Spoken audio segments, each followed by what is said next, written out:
abusado. Putang ina ninyo.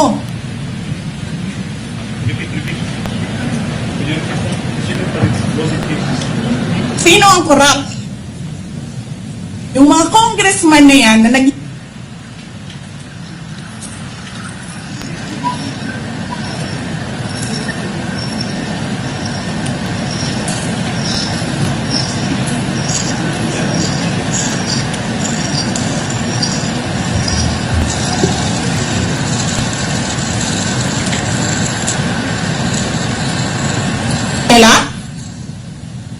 keso taksin, keso corrupt, abusado.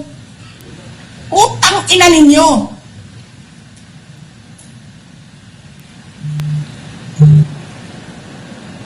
Sino ang corrupt?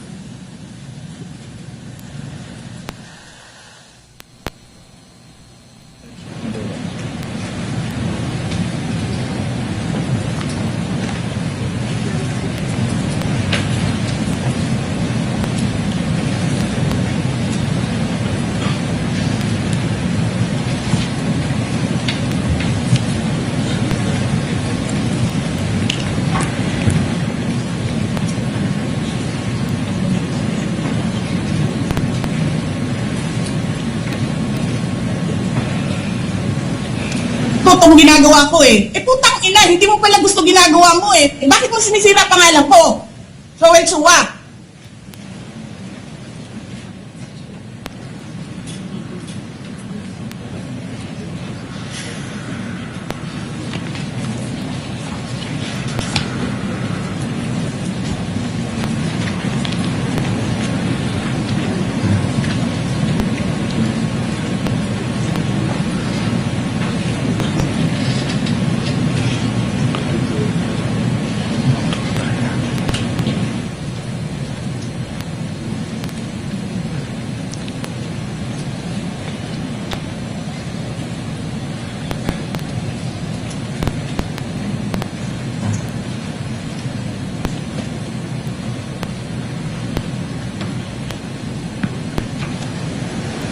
He did not know what he was talking about.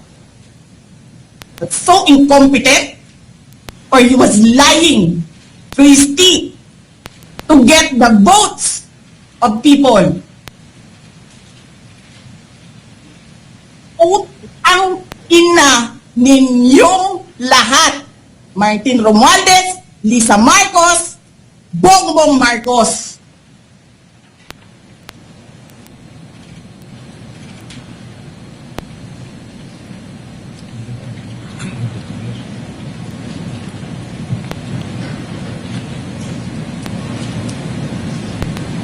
I think we have two more.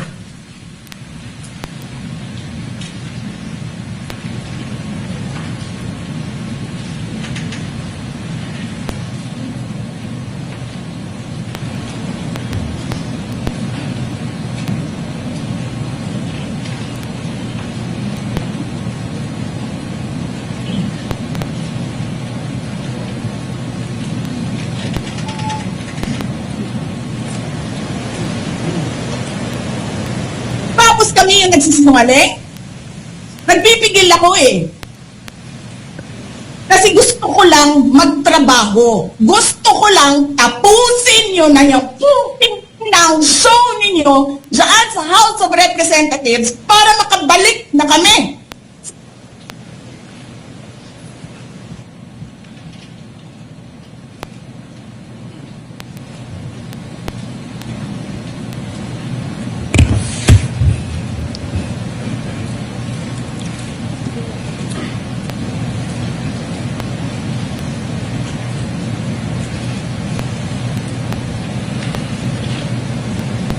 I think we have two more.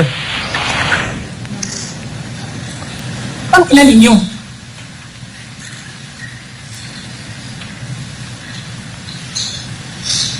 I think that will be the last. Alright, that will be the last. Council, that's the 7 timestamps? Let me confirm, Attorney Magallon. Okay, we have one more. We have two more, Your Honor, please. I was told we have two more timestamps, Your Honor, please. Two more. Thank you.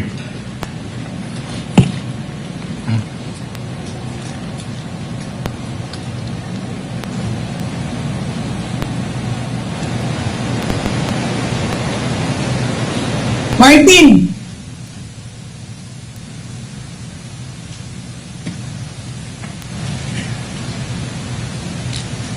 Nangangampanya tayo. Nakasakay tayo sa eroplano. Magkatabi tayo. Nagre-reklamo ka, putang ina ka, walang pera.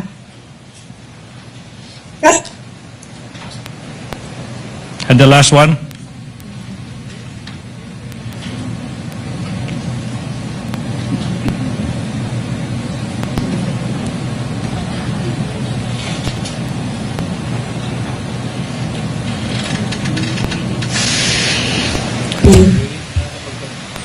Maalis mo man ako sa presidential days, hindi pa rin ikaw ang presidente. Tingina mo.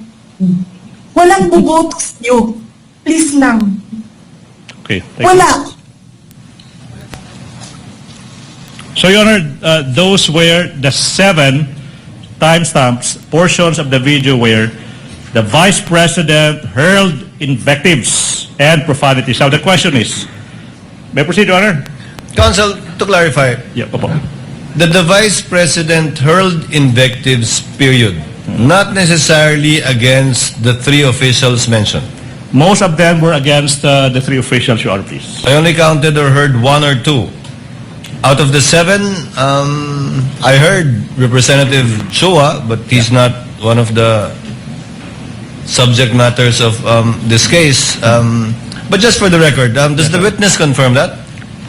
Out of the 7 timestamps, there are approximately 2 or 3 that mentioned either all 3 or 1 of the top officials. Would that be correct, Mr. Witness? I think more than that, sir, if you can see the Make your voice context. louder. If I'm not mistaken, I think 5 times referring to either Martin Romualdez or Liza Marcos or the president. The rest were either congressmen or a particular congressman. If I'm not mistaken, sir. Yeah. Counsel, you may proceed. Now, Mr. Witness, etong mga 7 timestamps kung saan nagmumura yung Vice Presidente, why is this a factor in classifying her threats as serious and real? Yes, Your Honor. It's very much factor. Because we want to establish the intent of the Vice President, and that intent is crucial in our investigation. We want to determine whether those utterances made by the Vice President were just a product of a temporary fit of anger. Was it just spur of the moment? Or were they really serious, actual, and real threat? So what was your conclusion? Your Honor. So what was your conclusion? Was it serious, real? Yeah, Your Honor. Okay. Serious and real.